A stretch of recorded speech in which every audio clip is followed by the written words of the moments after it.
بسم اللہ الرحمن الرحیم، صلاۃ والسلام علیہ رسول اللہ وعلی آلہ وصحبہ یا حبیب اللہ۔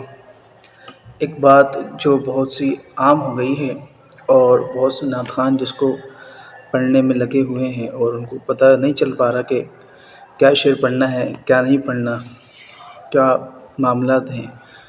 وہ جو اچھا لگے دل کو تو بس وہی آگے چلا دیتے ہیں کہ عوام کو بھی جھمانا ہے، وہ کچھ بھی چل رہا۔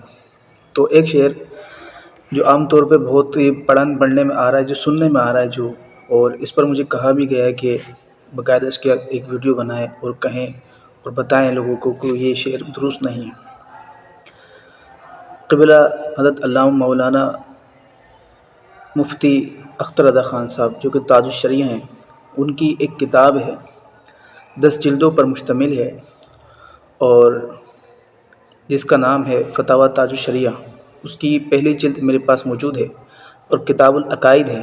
اس میں ایک سائل نے سوال کیا جو کہ میں آپ کے سامنے انشاءاللہ ویڈیو کے اینڈ میں یہ تصویر بھی آپ کے پاس آ جائے گی، آپ کے سامنے پیش کرنے لگا ہوں۔ میں سوال پڑھتا ہوں، سوال میں جو ہمارا جو مقصد ہے اس پر جو بات ہوگی وہی پڑھوں گا۔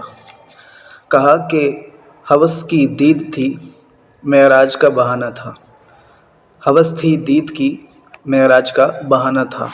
یہ پورا شعر ہے لیکن میں صرف اس کو بتانے کے لیے یہ پڑھ رہا ہوں، یہ شعر ہے۔ تو اس کے جواب میں مفتی صاحب نے کیا فرمایا؟ مفتی صاحب فرمانے لگے کہ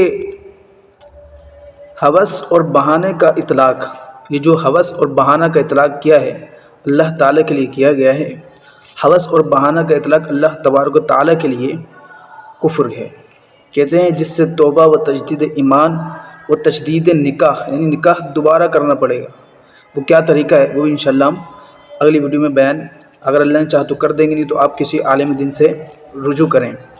تجدید نکاح لازم ہے اور اللہ تعالیٰ کے لیے اس طرح کے الفاظ کہنا درست نہیں ہے۔ یاد رکھیں کہ یہ کفر ہے، جو کہ فتاویٰ تاج الشریعہ میں موجود ہے۔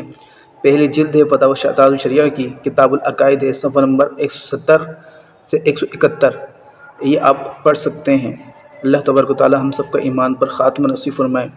الصلاۃ والسلام علیہ نبی اللہ وعلی آلہ وصحبہ یا خاتم النبیین۔